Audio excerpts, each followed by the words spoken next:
ಇದ್ದೀನಿ. ನಾನು ದಿನಕ್ಕೆ 1300 ರೂಪಾಯಿ ಕಟ್ತಾಯಿದ್ದೆ ದಿನ. ಏನೋ ಒಂದು ಮಗನಿಗೆ ಒಂದು ಎಜುಕೇಷನ್ಗೆ ಅಂತ ಅಮೌಂಟ್ ಹಾಕ್ತಾಯಿದ್ದಿದ್ದು ಅದರಲ್ಲಿ. ಈಗ ಇದ್ದಕ್ಕಿದ್ದಂಗೆ ಒಂದು 2 ತಿಂಗಳಿಂದ ಅಮೌಂಟು ಕೊಡು ಬಂದೆ. ಲಾಸ್ಟ್ ಟೈಮೇ ಕೊಡು ಅಂದೆ, ರಂಜಾನ್ ಹಬ್ಬಕ್ಕೆ ಕೊಡು ಅಂದೆ, ಕೊಡಲಿಲ್ಲ ಅವನು. ಈಗ ನೋಡಿದ್ರೆ ಹಿಂಗೆ ಕ್ಲೋಸ್ ಆಗಿದೆ ಅಂದರೆ ನನಗೆ ರಾತ್ರಿ ಗೊತ್ತಾಗಿದ್ದ ವಿಷಯ. ನಾನು ರಾತ್ರಿ ಗೊತ್ತಾದ ತಕ್ಷಣ ಚಮ್ಮಣ್ಣವ್ರಿಗೆ ಕೇಳಿದ್ದಕ್ಕೆ ಹಿಂಗೆ ಆಗೈತೆ ವಿಷಯ, ಸತ್ತೋಗಿದ್ದಾನೆ ಅವನು ಅಂತ ಹೇಳಿದ್ದಕ್ಕೆ ತಕ್ಷಣ ನಾನು ಬಂದು ಕೇಳಿದ್ದಕ್ಕೆ ಇದೆಲ್ಲ ಗೊತ್ತಾಯಿತು ನನ್ನ ವಿಷಯ. ನಿಮ್ದು ಎಷ್ಟು ದುಡ್ಡಿದೆ? 1,30,30,000 ಆಯಿತು. ಮುಳಿಯಾರು ಬಸ್ ಸ್ಟ್ಯಾಂಡಲ್ಲಿ ಪಾನಿಪುರಿ ಹತ್ರ ನನ್ನ ಮಗನಿಗೆ ಎಜುಕೇಷನ್ಗೆ ಹಾಕಿದ್ದೆ. 24ನೇ ತಾರೀಕು ಕೊಡ್ತೇನೆ ಅಂತ ದಿವಾಕರ್ ಹೇಳಿದರು. ಬಂದು ಮನೆ ಹತ್ರನೂ ಹೇಳೋಗಿದ್ರು, ಇನ್ನೇನು ಮಿಸ್ ಮಾಡಲ್ಲ ಕಣಕ್ಕ ಅಂದರು. 24ಕಲ್ಲೇ ಸಂಜೆ ಅವ್ರು ಇದಾಗಿದ್ರು. 7,50,000 ನಿಮ್ದು?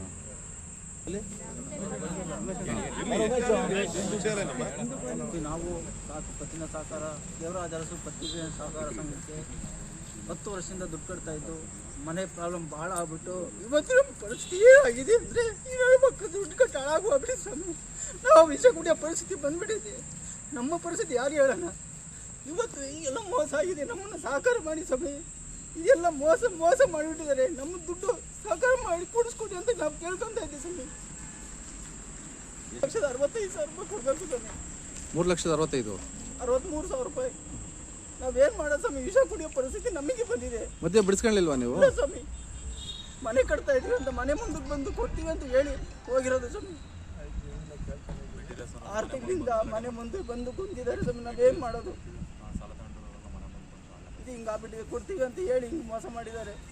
ಇದಕ್ಕೆ ಪದಾಧಿಕಾರಿಗಳು ಯಾರು ಅಧಿಕಾರಿಗಳು ಇದ್ದಾರೋ ಅವರು ನಮ್ಮನ್ನು ಸಹಕಾರ ಮಾಡಬೇಕಾಗಿ ಕೇಳ್ಕೊತಾ ಇದ್ದೀವಿ ಸ್ವಾಮಿ. ಇಲ್ಲಿ ಬಂದಿರೋಂಥ ನಮ್ಮ ಸಾರ್ವಜನಿಕ ಏನಿದ್ದಾರೆ, ಹೋಟೆಲಲ್ಲಿ ಪಾತ್ರೆ ತೊಗೊಂಡು ಕೆಲಸ ಮಾಡಿರೋರು, ಟೀ ಮಾಡ್ಕೊಂಡು ಲೋಟ ತೊಳೆದು ಕೆಲಸ ಮಾಡಿರೋರು, ಹಣ್ಣು ವ್ಯಾಪಾರಿಗಳು, ಬಾಳೆಹಣ್ಣು ವ್ಯಾಪಾರಿಗಳು, ತೂಕ ಗಾಡಿಯವರು, ಹೂವಿನ ವ್ಯಾಪಾರಿಗಳು, ಇವರೇ ಕಟ್ಟಿರೋರು. ಯಾರು ಇಲ್ಲಿ ದೊಡ್ಡ ಸಾಹುಕಾರಗಳಲ್ಲಿ ಗೌರ್ಮೆಂಟ್ ಆಫೀಸರಲ್ಲಿ ಸಂಘಕ್ಕೆ ಯಾರೂ ದುಡ್ಡು ಕಟ್ಟಿಲ್ಲ. ಬಡವರು ಒಂದು 10 ರೂಪಾಯಿ ಡೈಲಿ 100 ರೂಪಾಯಿ ಕಟ್ಟಿ ನಮಗೇನೋ ಮುಂದಕ್ಕೆ ಉಪಯೋಗ ಬರೋಂಗೆ ಅಂತೇಳಿ ಕಟ್ಟಿದ್ದೀವಿ. ಇಲ್ಲಿ ಯಾವುದೇ ರೀತಿ ನಮಗೆ ನ್ಯಾಯ ದೊರಕುತ್ತಾ ಇಲ್ಲ. ಈಗ DCC ಬ್ಯಾಂಕ್ ಇದೆ, SBI ಇದೆ, ಕೇಂದ್ರ ಇದೆ. ಸಾವಿರಾರು ಜನ ಲಕ್ಷಾಂತರ ರೂಪಾಯಿ ದುಡ್ಡು ಅದರಲ್ಲಿ ಅಕೌಂಟಲ್ಲಿ ದುಡ್ಡು ಇಟ್ಟವ್ರೆ. ಅಲ್ಲಿ ಯಾರು ಅಕೌಂಟಲ್ಲಿ ದುಡ್ಡು ಕಟ್ಟಿಸ್ಕೊಂತ ನೋಡ್ಕೊಳ್ತಾರ? ಬ್ಯಾಂಕ್ ನೋಡಿ ಕಟ್ಟಿರೋದಲ್ವಾ? ಬ್ಯಾಂಕ್ ನೋಡಿ ಕಟ್ಟಿರೋದು ನಾವು, ಯಾವ ವ್ಯಕ್ತಿಗಳನ್ನೂ ನೋಡಿ ಕಟ್ಟಿಲ್ಲ. ಇದೇನು ದೇವರಾಜ ಅರಸು ಸಂಘ ಅನ್ನೋ ಸಂಸ್ಥೆಯನ್ನು ನೋಡಿ ನಾವು ದುಡ್ಡು ಕಟ್ಟಿರೋದು, ಯಾವ ವ್ಯಕ್ತಿಗಳನ್ನೂ ನೋಡಿ ಕಟ್ಟಿಲ್ಲ. ಈಗ ಬೇರೆ ಬ್ಯಾಂಕ್ಗಳಲ್ಲಿ ಒಬ್ಬೊಬ್ರು ಚೇಂಜ್ ಆಗ್ತಾ ಇರ್ತಾರೆ. ಈಗ ದುಡ್ಡು ಕಟ್ಟಿಸ್ಕೊಳೋರು ವರ್ಷಕ್ಕೆ 6 ತಿಂಗಳು ಚೇಂಜ್ ಆಗ್ತಾರೆ. ಅವರು ನೋಡಿ ಯಾರೂ ಕಟ್ಟಿರಲ್ಲ. ಈ DCC ಬ್ಯಾಂಕ್ ನೋಡಿ ಕಟ್ಟಿರ್ತೀವಿ, SBI ಬ್ಯಾಂಕ್ ನೋಡಿ ಕೋಟ್ಯಾಂತರ ಜನ ದುಡ್ಡಿಕ್ಕಿದ್ದಾರೆ. ಅದೇ ರೀತಿ ನಾವು ಕೂಡ ದೇವರಾಜ ಅರಸು ಸಂಘ ಪತ್ತಿನ ಸಂಘದಲ್ಲಿ ಬ್ಯಾಂಕಲ್ಲಿ ದುಡ್ಡು ಕಟ್ಟಿದ್ದೀವಿ. ಆ ದುಡ್ಡು ನಮಗೆ ಲೋಪ ಆಗಿದೆ.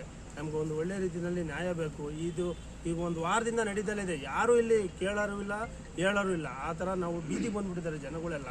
ಇದಕ್ಕೊಂದು ಒಳ್ಳೆ ರೀತಿಯಲ್ಲಿ ನಮಗೆ ನ್ಯಾಯ ತೋರಿಸ್ಕೊಡ್ಬೇಕು ಅಂತ ತಮ್ಮಲ್ಲಿ ವಿನಂತಿ ಮಾಡ್ಕೊಳ್ತೀವಿ. ಮೇಲಧಿಕಾರಿಗಳು ಸ್ಟೇಷನಲ್ಲಿ ಹೋದರೂ ನಮ್ಗೆ ಯಾವುದೇ ರೀತಿ ಕಂಪ್ಲೇಂಟ್ ಕೊಟ್ಟಿದ್ದೀವಿ, ಅವ್ರು ಬರ್ತಾರೆ ಇವ್ರು ಬರ್ತಾರೆ ಅಂತ ಹೇಳ್ತಾರೆ ಅಷ್ಟೇ. ಯಾವುದೂ ಕ್ರಮಗಳು ಯಾರೂ ತಗೊಂಡಿಲ್ಲ. ಹಂಗಾಗಿ ಮೇಲಧಿಕಾರಿಗಳು ಏನಿದ್ದಾರೆ ನಮ್ಗೆ ಒಳ್ಳೆ ನ್ಯಾಯ ಕೊಡಬೇಕು ಅಂತ ತಮ್ಮಲ್ಲಿ ಕೇಳ್ಕೊಳ್ತೀವಿ. ಇಲ್ಲಿ ಬೇಕಾದ್ರೆ ಯಾರೂ ಶ್ರೀಮಂತರಿಲ್ಲ, ಯಾರೂ ಸಾಹುಕಾರಗಳಿಲ್ಲ. ದುಡ್ಡಿರೋರು ಒಬ್ಬರು ಕಟ್ಟಿಲ್ಲ. ಗೌರ್ಮೆಂಟ್ ಕೆಲಸದಾರು ಯಾರೂ ಕಟ್ಟಿಲ್ಲ. ಎಲ್ಲ ಎಂದ ತಟ್ಟೆ ತೊಳೆದು, ಟೀ ಲೋಟ ತೊಳೆದು, ಹಣ್ಣು ವ್ಯಾಪಾರಿಗಳು ತೂಕ ಗಾಡಿಯಲ್ಲಿ ದೂಕೊಂಡೋಗಿ ಪಾನಿಪುರಿಯವರು ಅಂತರ್ ಕಟ್ಟಿರೋರು ಅಷ್ಟೇ.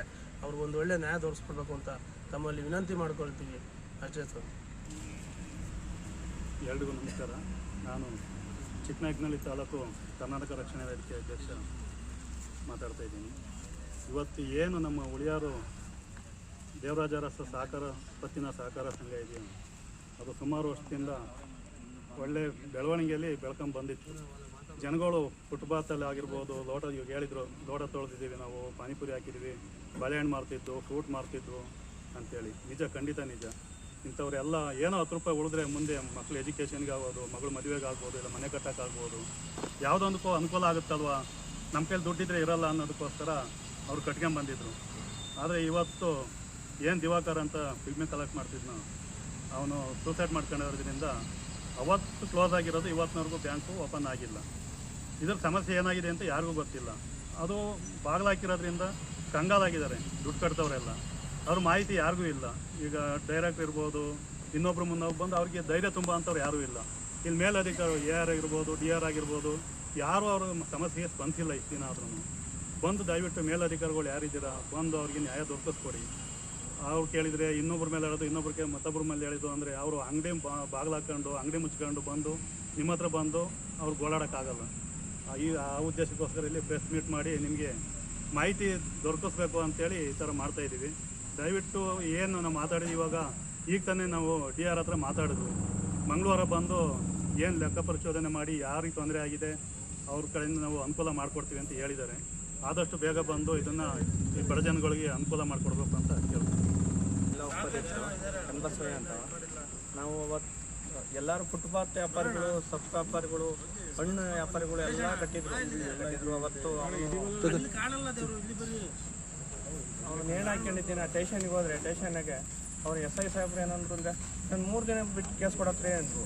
ಆಮೇಲೆ ಅದನ್ನು ಸೀಸ್ ಮಾಡಿರಿ ಅಂದರು. ಸೀಸ್ ಮಾಡ್ತೀವಿ ಅಂದರು. ಅದನ್ನು ಸೀಸು ಮಾಡಿಲ್ಲ. ಇವ್ರಿಗೆಲ್ಲರಿಗೂ ತೊಂದರೆ ಐತೆ. ಎಲ್ಲರೂ ಬಡ ವ್ಯಾಪಾರಿಗಳು ಅವತ್ತಿನ ದುಡ್ಡು ಅವತ್ತಿಂದು ಇದು ಮಾಡ್ಕೊಂಡು ಅದರಲ್ಲಿ 10 ರೂಪಾಯಿ ಉಳಿಸ್ಕೊಂಡು ಕಟ್ತಿದ್ರು. ಅಂಥವ್ರಿಗೆಲ್ಲ ತೊಂದರೆ ಆಗೈತೆ. ಅದನ್ನು ಬೇಗ AR ಆಗಲಿ DRR ಆಗಲಿ, ಅವರು ತಿಪ್ಟೂರಿನ DRR AR ಇದ್ದಾರಲ್ಲ, ಅವ್ರಿಗೆ ಗೊತ್ತೇ ಇಲ್ವಂತ. ಇನ್ನು ಹೆಂಗೆ ಗೊತ್ತಿಲ್ಲ? ಇಡೀ ಸ್ಟೇಟ್ಗೆ ಗೊತ್ತಾಯ್ತದು.